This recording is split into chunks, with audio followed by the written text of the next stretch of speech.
Hello. Last लेक्चरला आपण आता functions पाहत होतो. फंक्शन मध्ये पहिला आपण पाहिलं का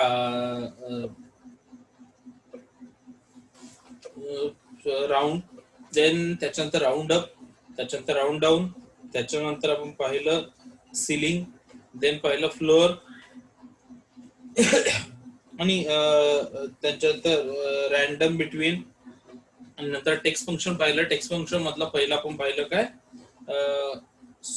लॉजिकल कंडिशन्स मध्ये फर्स्ट वन इफ फंक्शन्स. त्याच्यानंतर आता आपण नेक्स्ट बघणार आहोत इफ फंक्शन. नंतर आता बघणार आहोत आपण मोर दॅन वन कंडिशन. एकापेक्षा जास्त जर कंडिशन असतील तर कोणतं सॉरी एकापेक्षा जास्त कंडिशन असतील तर त्या ठिकाणी कोणतं फंक्शन यूज होतं. सो त्याच्यामध्ये आता इफ फंक्शन ज्यावेळेला आहे, हे जे इफ फंक्शन आहे सेम फंक्शन आपण यूज करून मोर दॅन वन कंडिशन. आता इथे कसं होतं की आपण पहिली जेव्हा फेल पास हे केलं, याच्यामध्ये एकच कंडिशन होती, इधर फेल और पास किंवा अलाउड नॉट अलाउड मध्ये काय एकतर अलाउड किंवा नॉट अलाउड. सो कंडिशन एकच होती की 35च्या पेक्षा जास्त मार्क्स असावे. पण ज्यावेळेला कंडिशन जास्त असते त्यावेळेस मग कोणत्या फॉर्म्युला आणि इफचा फॉर्म्युला कशा पद्धतीने यूज होतो. सपोज कंडिशन जास्त म्हणजे काय 35 ते 45 मार्क्स, 35 ते 45 सॉरी किंवा डी ग्रेड. ओके. त्याच्यानंतर 45 ते 50 सी ग्रेड, 50 ते 60 बी ग्रेड, त्याच्यानंतर 60 ते 75 ए ग्रेड आणि 75 ते 100 डिस्टिंक्शन. सो अशा पद्धतीने आपण किंवा ओ ग्रेड आपण त्याला म्हणतो. So O grade. सो अशा पद्धतीने आपण जे ग्रेड आहेत हे काय की डिवाइड केले असं. मग ह्या ग्रेडसाठी आपल्याला वेगवेगळ्या कंडिशन आहेत. पहिली कंडिशन काय आहे की 35 ते 45च्या मध्ये मार्क्स असतील तर डी ग्रेड, ही झाली पहिली कंडिशन. सेकंड कंडिशन काय आहे तर 45 ते 50च्या मध्ये मार्क्स असायला पाहिजेत, तर ती झाली सेकंड कंडिशन, ती आहे C grade. Then third condition काय आहे 50 ते 60च्या मध्ये मार्क्स असायला पाहिजेत, ती झाली बी ग्रेड, म्हणजे काय थर्ड कंडिशन झाली. त्याच्यानंतर 60 ते 75च्या मध्ये असायला पाहिजेत मार्क्स, ही झाली चौथी कंडिशन, त्याला आपण बोलूयात ए ग्रेड. आणि 75 ते 100 75 to 100, सो ती झाली आपली ओ ग्रेड. सो अशा पद्धतीने सो बऱ्याच 5 कंडिशन झाल्या. मग 5 कंडिशनला एकच फॉर्म्युला कसा अप्लाय करायचं ते आपण बघूया. आता याच मार्क्सला आपण हा फॉर्म्युला अप्लाय करू. First one equal to, then if in bracket. आता फर्स्ट कंडिशन आपली काय आहे तर आपले जे मार्क्स आहेत म्हणजे हे हा जो सेल आहे मार्क्स आहेत ते 75 पेक्षा काय पाहिजेत जास्त पाहिजे. तर आपल्याला कोणती, so first condition greater than 75 greater than or equal to 75, ही फर्स्ट कंडिशन. जर हे असेल, ही कंडिशन जर असेल तर कोणता ग्रेड मिळणार आहे ओ ग्रेड. कोणता ग्रेड मिळणार आहे ओ ग्रेड.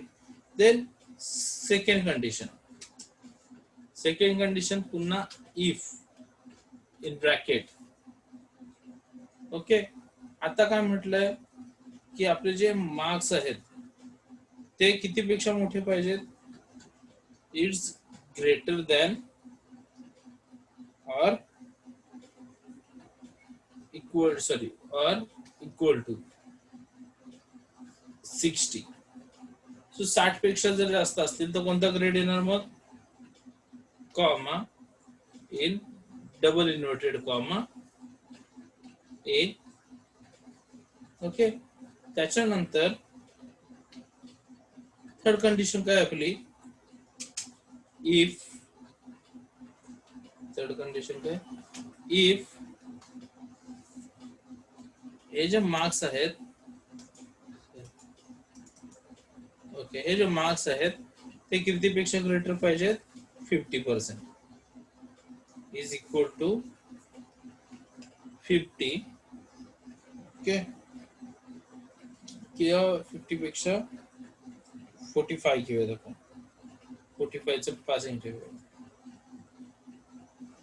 ठीक आहे, 50च घेतलं. 50 okay, comma in double inverted comma, कुठला ग्रेड येईल? B grade, double inverted comma complete, then comma if in bracket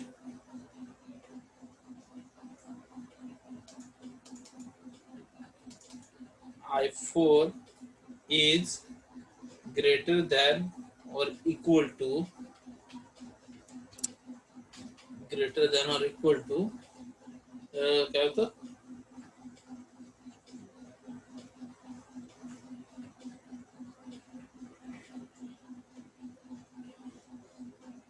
45 B grade, O grade, A grade, B grade.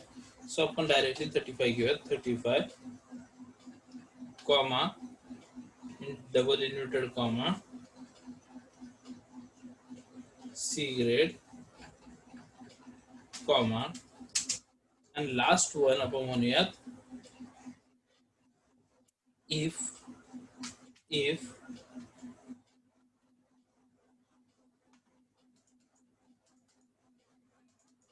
I4 is greater than or equal to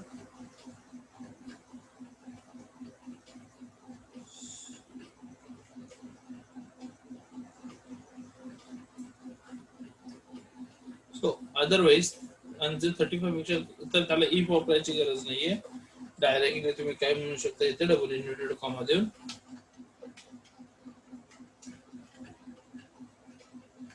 fail. आता किती comma दिलेले आहेत बघा, तेवढे close करावे लागतील. 1 2 3 4. सो 1 2 3 4 चालेल. आणि आता इथे आपण इंटर म्हणूयात.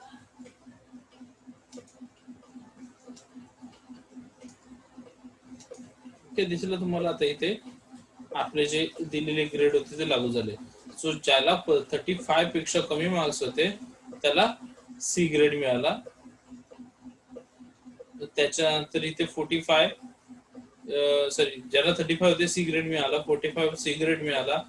ज्याला 14 होते तो फेल झाला. ज्याला 48 होते सी ग्रेड आहे. 158 ज्याला आहे त्याला ओ ग्रेड आहे.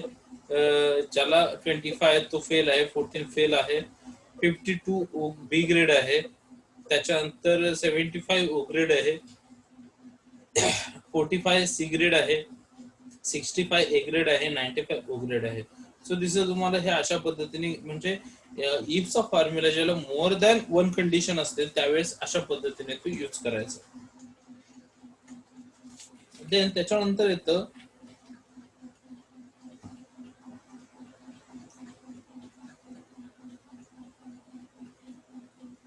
count if. Count if the Microsoft Excel count if function count the number of cells in a range that meets the given criteria. एक मिनिट. हा, आता याच्यामध्ये काउंट इफ हा फंक्शन कधी यूज करतात बघा. आता हा आपला डाटा आहे. जर मला याच्यामध्ये लेस दॅन 50 पेक्षा कमी मार्क्स असणाऱ्या मुलांची लिस्ट काढायची की किती काउंट आहेत ज्यांना 50 पेक्षा कमी आहेत त्याचं मला डिटेल्स पाहिजे. सो त्यावेळेस मी इथे equal to count if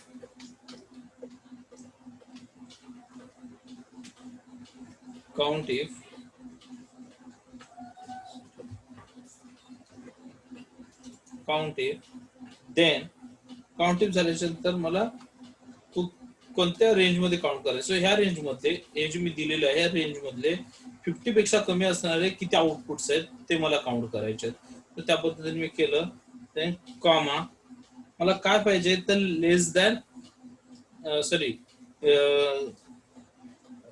less than 50 म्हणूयात आपण, लेस दॅन 50 मला काउंट पाहिजे. So double inverted comma, double inverted comma, less than sign आणि पुन्हा 50 डबल इन्व्हर्टेड कॉमा. सो 50 पेक्षा कमी असणार आहे आणि मला परत ब्रॅकेट कंप्लीट केलं, मी एंटर प्रेस केलं. 7 काउंट आहे त्याच्यामध्ये जे 50 पेक्षा कमी येतात. आपण काउंट करूयात. 1 2 2 3 4 5 6 and then 7. ओके, हे 7 काउंट आहेत की जे 50 पेक्षा कमी आहे. आता हाच फॉर्म्युला आपण याच्यासाठी सुद्धा यूज करून बघूयात. It's equal to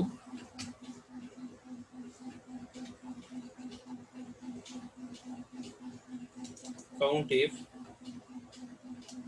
range comma, आता आपण ग्रेटर दॅन बघू, मग अशी लेस दॅन पाहिलं, आता आपण ग्रेटर दॅन बघू. In double inverted comma greater than 50 comma complete bracket enter. 6 count आहेत की जे ग्रेटर दॅन 50 आहेत. बघूयात आपण. 1 2 3 4 5 आणि 6. सो हे 6 काउंट आहे जे greater than 50. So count if formula अशा वेळेस काउंट करण्यासाठी यूज केला जातो. त्याच्यानंतर सम इफ, त्याच्यानंतरचा फॉर्म्युला येतो सम इफ.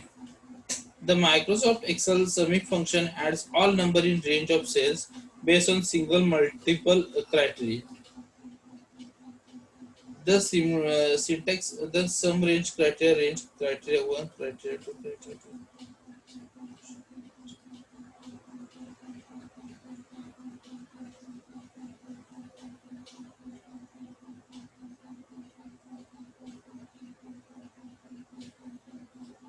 आता याच्यामध्ये सम इफचा फॉर्म्युला म्हणजे काय?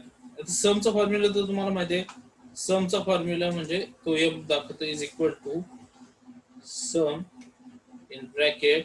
आता या सगळ्यांची तुम्हाला ऍडिशन मिळेल, टोटल मिळेल. मग सम इफचा फॉर्म्युला म्हणजे काय?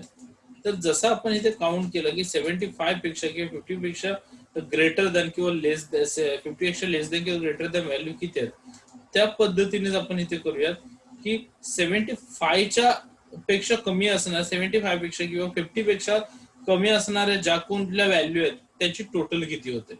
सो मग ते कसं? सो इज इक्वल टू, इथे formula sum if in bracket, okay, range आपण सिलेक्ट केली, ओके, कॉमा ग्रेटर दॅन 50 म्हणूयात का आपण, ग्रेटर दॅन, ठीक आहे, in double inverted comma greater than 50 double inverted comma complete bracket complete enter. म्हणजे काय? आता आपण ह्याचं तर आपल्याला आता हे बघूयात. टोटल आपली किती होती? 671. पण याच्यात आपण काय केलं की 50 पेक्षा ग्रेटर ज्या आहेत, मग 50 पेक्षा ग्रेटर व्हॅल्यूज कोणकोणत्या आहेत? 35 नाहीये, 45 नाहीये, 14 नाहीये, 48 नाहीये, 150, 158. देन 25 नाही, 14 नाही, 52 आहे. कुठली आहे? 52. देन 75 आहे, 75. देन 45 नाहीये, 65, 65. Then 95, then 95. आता ह्याची जर ऍडिशन आपण केली तर बघूयात किती येते. तेवढीच यायला पाहिजे जितकी आपली ही 445 आले. सम ब्रॅकेट कंप्लीट आलं 445, 445. म्हणजे 50 पेक्षा ग्रेटर असणारे, सेम तुम्ही लेस दॅनचं सुद्धा घेऊ शकता. सो अशा पद्धतीने सम इफचा फॉर्म्युला अशा ठिकाणी यूज होतो. Then show the aggregate of marks where it is more than 75. So या झालं. Then aggregate function, aggregate function मध्ये फर्स्ट फंक्शन येतं सम. समचं मी ऑलरेडी तुम्हाला फॉर्म्युला दाखवलं की ऍडिशन कसे केले जाते. देन मॅक्झिमम, काय?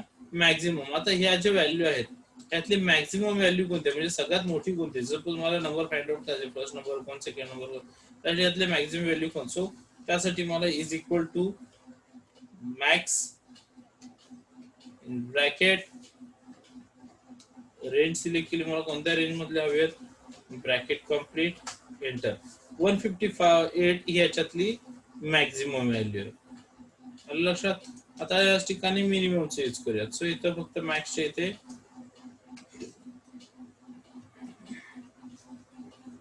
मीन म्हटलं मी एंटर. 14 यातली मिनिमम व्हॅल्यू आहे 14. सो मॅक्स आणि मीन हा सुद्धा तुमच्या अशा पद्धतीने यूज होईल.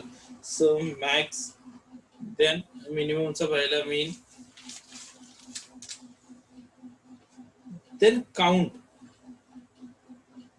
काउंट मध्ये सुद्धा काय आहे की हा मगाशी आपला काउंट इफ होता, आता आपला काउंट म्हणजे टोटल व्हॅल्यूज किती आहेत. आता ह्या टोटल व्हॅल्यू आपल्याला काउंट करायच्यात किती आहेत, तर आपल्याला तसं माहिती नाहीये. So is equal to count in bracket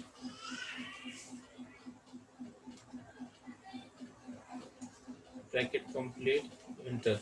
total 25 values आहेत. किती व्हॅल्यूज आहेत ह्या, टोटल 25 व्हॅल्यूज आहेत. सो आपल्याला इथे काउंट मिळाला. ओके. सो काउंट हा अशा पद्धतीने यूज होतो.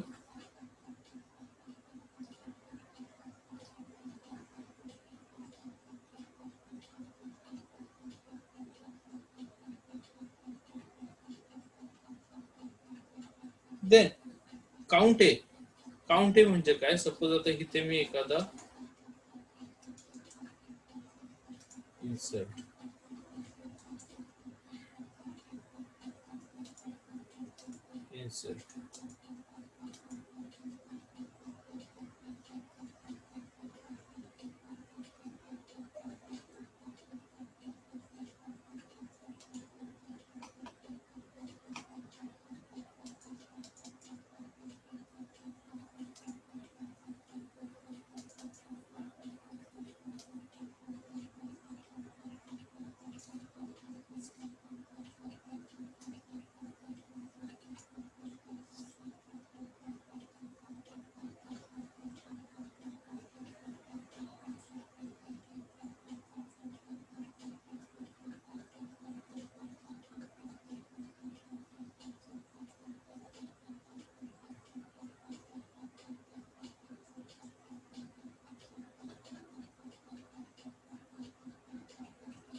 सो काउंट हे काउंट झालं टोटल. आणि सॉरी तिथे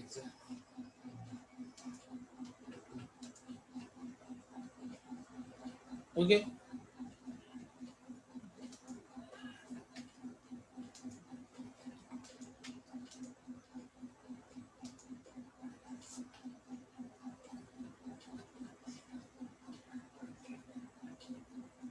आता काउंट ए म्हणजे काय की किती व्हॅल्यू. काउंट सेम काउंट ए हा काउंट सारखाच आहे. इथे फक्त काउंट ए यूज करायचं, तुम्हाला व्हॅल्यू तीच मिळणार आहे 25. सो 25 म्हणजे जे तुमचे फिल केलेले आहेत ब्लँक जे आहेत ते ह्याच्यात ऍड होत नाहीत. ब्लँक सेल जे आहेत ते काउंट ए मध्ये ऍड होत नाहीत. आता एक येतं की हे जर ब्लँक तुम्हाला काउंट करायचे तर त्यासाठी कोणता फॉर्म्युला यूज होतो. सो ब्लँक जर तुम्हाला सेल काउंट करायचे असेल तर त्याच्यासाठी काउंट ब्लँक म्हणून एक फॉर्म्युला यूज होतो. मग काउंट ब्लँक कसा फॉर्म्युला यूज केला जातो बघा. Is equal to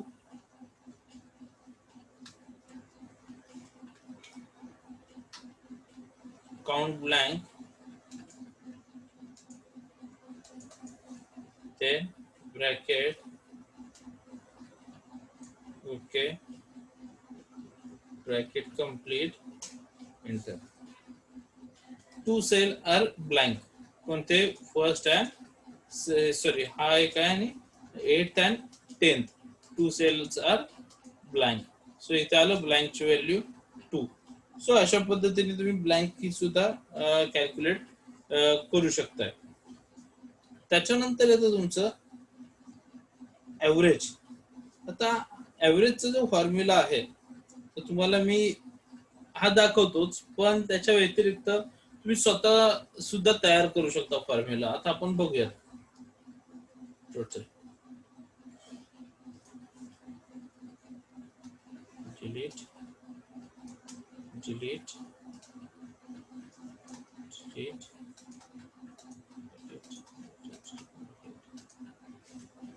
delete. Okay, हे मी माझ्या ए सब्जेक्टचे मार्क्स आहेत. इथे आता बी सब्जेक्टचे मार्क्स आपण पुट करूयात. इथे सी सब्जेक्टचे मार्क्स पुट करूयात. इथे डी सब्जेक्टचे मार्क्स पुट करूयात. ओके, 35, 84, 45 आणि 95, 95, 10, 38, 49, 65, then 75, 89, 35, 10,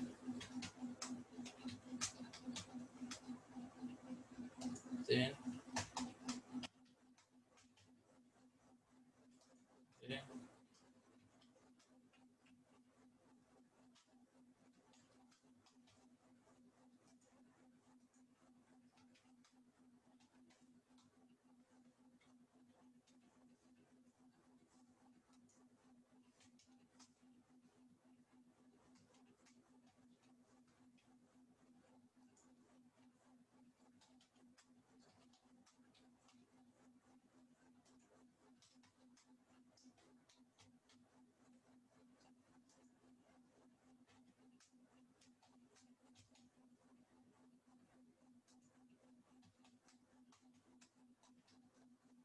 आपण अशा पद्धतीने टोटल मार्क्स टाकून घेतले. आता आपण प्रत्येकाची याची टोटल करूयात.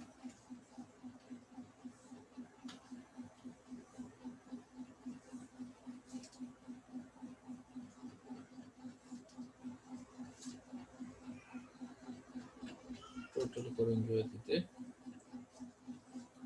Equal to sum bracket completed 259. Subject किती आहेत आपले टोटल? 1, 2, 3, 4 म्हणजे आउट ऑफ 400 येणार. आता आधी आपण इथे आपल्या बुक मध्ये जो एव्हरेजचा फॉर्म्युला दिलेला आहे तो यूज करूयात. इज इक्वल टू, काय म्हटलं? Is equal to average in bracket,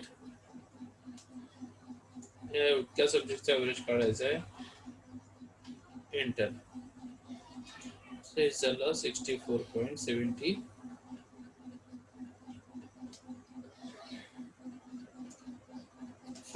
okay, so हा झाला तुमचा एव्हरेजचा फॉर्म्युला. आता इथे हा तुमचा दिलेला एव्हरेजचा फॉर्म्युला. सपोज तुम्हाला आठवलंच नाही एव्हरेजचा फॉर्म्युला किंवा नाही समजलं काय करायचं, तुम्ही एव्हरेजला आपण काय करतो? टोटल घेतो. टोटल डिवायडेड बाय काय करतो? आउट ऑफ किती आहेत इंटू 100. बरोबर आहे. सो आपण त्या पद्धतीने फॉर्म्युला तयार करू. इज इक्वल टू, आता आपल्याला इथे फॉर्म्युला दिलेला नाही, फॉर्म्युला काहीच यूज करायचा नाही. Is equal to in bracket total divided by 400. Total किती आहे? 400. Bracket complete. सॉरी, ते अजून एक ब्रॅकेट टाकलं स्टुडंटला, डबल ब्रॅकेट टाकलं इंटू 100. हा आता फॉर्म्युला हा इनपुट केलेला नाहीये, ऑलरेडी नाहीये. आम्ही माझा फॉर्म्युला तयार केला जो मला माहिती आहे, जो मी मॅथमॅटिकली यूज करतोय एखाद्याचे पर्सेंटेज काढण्यासाठी, आणि तो मी एंटर केला. सो अशा पद्धतीने जर तुम्हाला एखादा फॉर्म्युला आठवत नसेल, शोधायची वेळ आली, तर तुम्हाला माहिती जर असेल तर तुम्ही तुमच्या पद्धतीने तो फॉर्म्युला यूज करू शकता. आलं लक्षात? सो त्या पद्धतीने सुद्धा तुम्हाला फाइंड आउट करता येतो. सो ऍव्हरेजचा फॉर्म्युला अशा पद्धतीने. याच्यानंतर जो आपण फॉर्म्युला बघणार आहोत, लुकअप, ज्याच्यामध्ये 2 टाईप येतात, V lookup, H lookup. V lookup म्हणजे काय? तो व्हर्टिकल लुकअप, आणि एच लुकअप म्हणजे हॉरिझॉन्टल लुकअप. सो हा फॉर्म्युला जो आहे तुमचा व्ही लुकअप आणि एच लुकअपचा, हा तुम्हाला बऱ्याच वेळा बऱ्याचशा इंटरव्ह्यू मध्ये विचारला जातो. आणि प्रोफेशनल ज्यावेळेला तुम्ही काम कराल त्यावेळेस एच लुकअप आणि व्ही लुकअपचे फॉर्म्युले खूप कामाला येतात, किंवा त्याच्यावरती तुम्हाला, सो इंटरव्ह्यूला H lookup, V lookup and तुमचं पायट टेबल, या 3 गोष्टी तुम्हाला कंपल्सरी विचारल्याच जातात, जिथे एक्सेलची भरती असेल तिथे. त्याच्यामुळे कायम लक्षात ठेवा की ह्याची तयारीच करून जायची. व्ही लुकअप, एच लुकअप, पायट टेबल हे तुमचे चांगले असलेच पाहिजे 100%, ज्यावेळेला बाहेर जॉब कराल त्यावेळेस. So lookup means search. So what we are searching here, lookup म्हणजे काय, सर्च. मग आपल्याला आता इथे काय सर्च करायचं आहे, lookup search a value either from one row or one column range or from an array. आपल्याला लुकअप मध्ये काय, एखाद्या रो मधली व्हॅल्यू किंवा एखाद्या कॉलम मधली व्हॅल्यू जी आहे ती सर्च करायची आहे. It is also provided bye backward compatibility. So in other words, you can say it is used to search a value horizontal or vertical from given range of data. Horizontally किंवा vertically तुम्हाला value एखादी search करायची असेल, there are two ways to use lookup. मी तुम्हाला म्हटलं vector form and array form. 2 type आहेत किंवा 2 वेज आहेत. एक आहे वेक्टर फॉर्म अँड सेकंड आहे ॲरे फॉर्म. फर्स्ट वन बघूयात आपण, वेक्टर फॉर्म.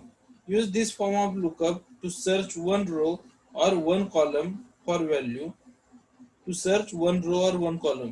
इथे फक्त एक रो किंवा एक कॉलम सर्च करायचा असतो vector फॉर्मला. use the vector form when you want to specify the range that contain the values that you want to match. For example, if you want to search for a value in column A down to row 6, आता column A पासून row 6 पर्यंत, म्हणजे A6 पर्यंत, A1 to A6 पर्यंत याला म्हणतात. So याच्यामध्ये तुम्हाला एखादी व्हॅल्यू सर्च करायची डाऊन टू रो 6, तर ती ॲरे मध्ये कशी सर्च केली जाते. सो आता आपण पहिला वेक्टरचा जो फॉर्म्युला आहे तो आपण यूज करून बघूयात. इथे पहिला आपण काय करूयात, फ्रिक्वेन्सी आणि कलर्स टाकूयात. Frequency, okay. आणि इथे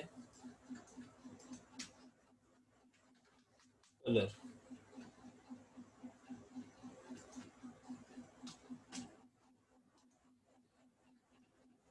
4.14,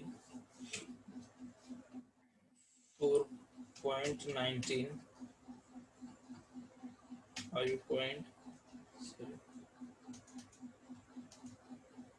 5.17,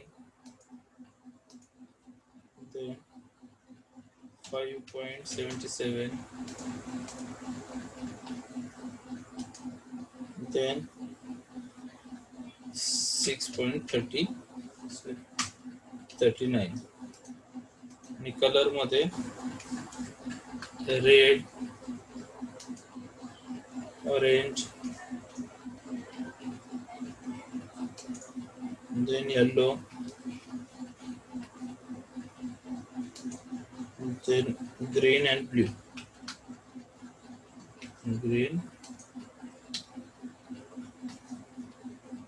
blue.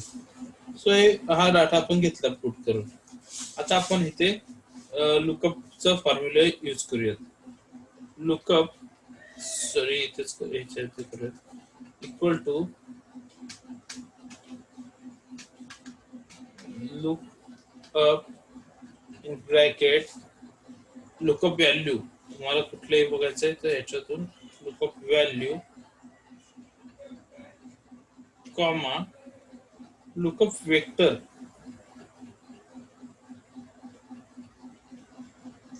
सॉरी लुकअप व्हॅल्यू म्हणजे तुम्हाला कोणती व्हॅल्यू सर्च करायची. सो आता बऱ्याच वेळा कसं हजारो डाटा असतो त्याच्यातून तुम्हाला एखादी व्हॅल्यू पर्टिक्युलर शोधून काढायची, तर ती कशी. सो ते लुकअप ब्रॅकेट थोडक्यात सर्च करायचं आहे. सो आपण 5.77 जे आहेत आपल्याला सर्च करायचे, कॉमा कशातून सर्च करायचे, तर ह्या डाटामधून जो डाटा दिलेला आहे त्याच्यातून सर्च करायचे आहे.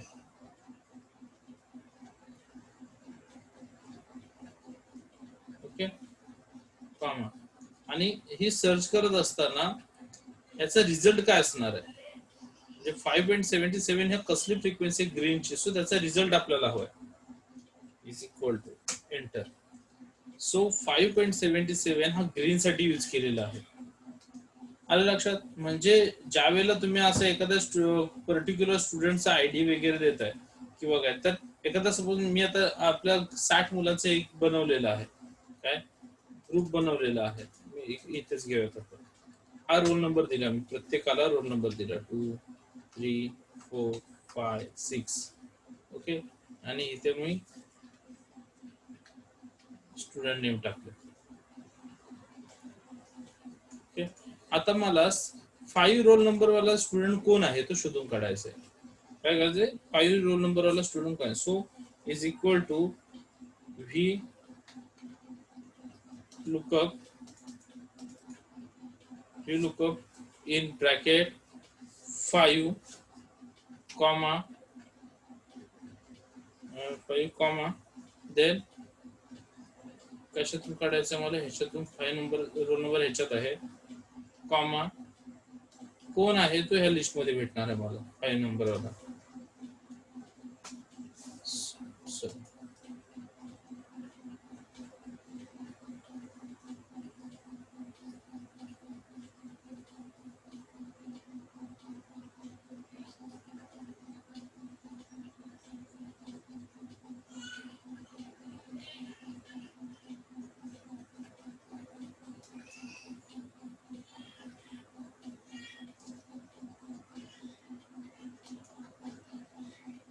व्ही लुकअप नाहीये, मला फक्त लुकअप यूज करायचं होतं, तरीच आपण 7.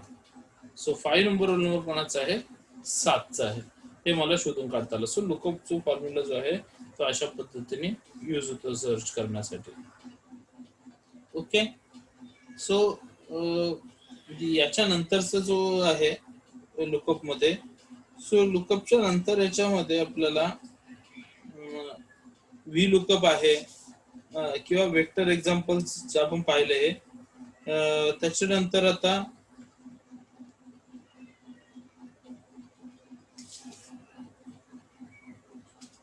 ॲरे टाइप्स मध्ये बघणार आहोत. आता हा वेक्टर टाइप बघितला आपण वेक्टर वेव्स मध्ये, त्यानंतर ॲरे टाइप्स मध्ये व्ही लुकअप येतं, एच लुकअप येतं. सो ते आपण नंतर बघूयात, पुढच्या लेक्चरला बघूयात. एच लुकअप व्ही लुकअप एकत्रच घेऊयात ते, त्याच्यामुळे आता आपण इथे थांबूयात.